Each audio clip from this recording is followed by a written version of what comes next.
Hi and welcome to This Blank Life, where the goal of this channel is to show you how to fill in the blanks to fearlessly create your dream life. My name's Elizabeth and welcome.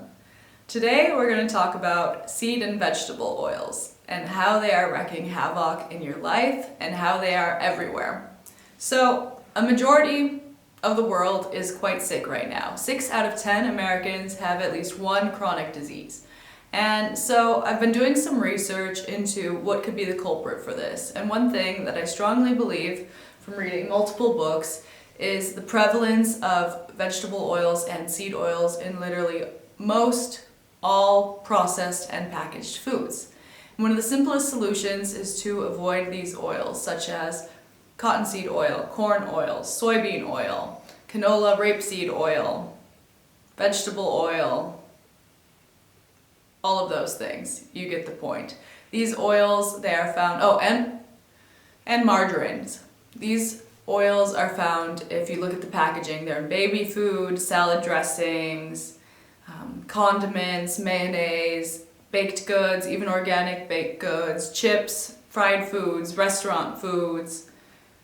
Basically, most foods, you need to be very vigilant about reading the packaging and the labeling to really see what you are consuming.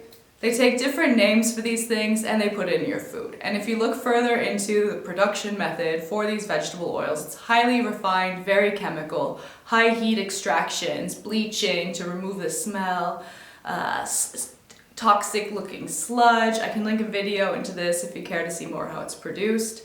The biggest thing for me right now is that these oils, they are linked to serious health risks and effects. They are linked to inflammation. You can do your own research to find out more about this. I highly recommend the work from Udo Erasmus and his Fats That Heal, Fats That Kill collection. He recommends hemp and flaxseed oil, but if you really want to go into more depth of how he explains it, you can read his books. We have the Practical Guide to Fats That Heal and Fats That Kill, Fats and Oils. I also recommend the book Nourishing Traditions.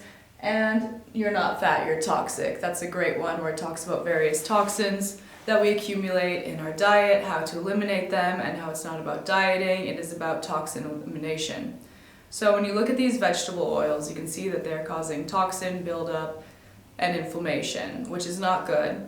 And it's not just the consumption of them, it's the heating up process, which with most oils, they go rancid and produce more free radicals the higher the temperature that you cook them in. So it's two things. It's eliminating vegetable oils as much as possible. So when you go to restaurants, be careful of what the food is cooked with or read all the labels when you are out shopping for food. And the second thing is heating up the oils. So if you are having heated up rancid oils that are not good for you, that is not a recipe for success.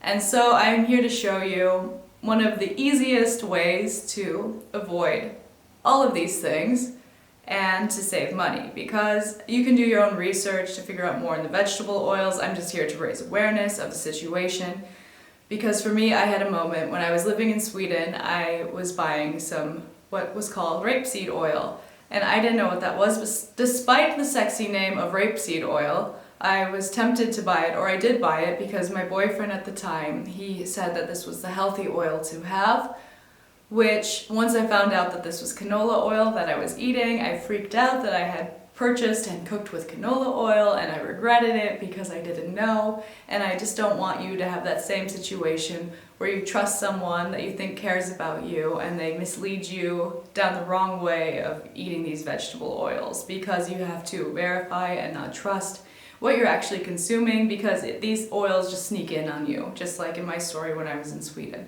So my goal is to show you today a quick little hack to eliminate or to make cooking easier with these oils when most cookbooks require an oil, which I don't think is really necessary for the recipes. So I will show you a way that you can not heat up your oil and avoid vegetable oils to hopefully improve your health. So come with me and I will show you a quick little trick to save you money, hopefully get you healthier, and to eliminate you using these oils. Because a big thing is, if you want to use oils, you can use them afterwards when you're done cooking, not while you're cooking, because that heats them up. And hopefully you're using one of the 6 healthier options, which is butter, ghee, beef tallow, avocado oil, olive oil, or coconut oil. So come with me and I will show you a quick little trick. Hi and welcome back to the kitchen. So I decided to cut some onions for you today because in most recipes that you're going to make, the initial process of the recipe is to saute onions in oil. So this is the easy hack. First, you turn on your stove. So, while that's on, heating up, you have a glass of water handy. And in this water, you pour a little bit in. And it's important to make sure that you keep this glass by you because since you're cooking with water, it evaporates. So then, it's about heated up. So you cook your onions, your vegetables, your garlic in the water. And if you see that, this way,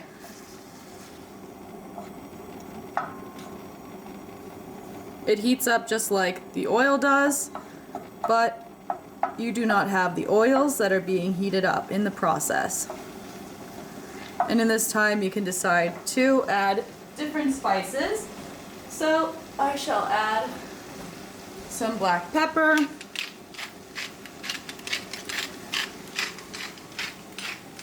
you can add that to your recipe.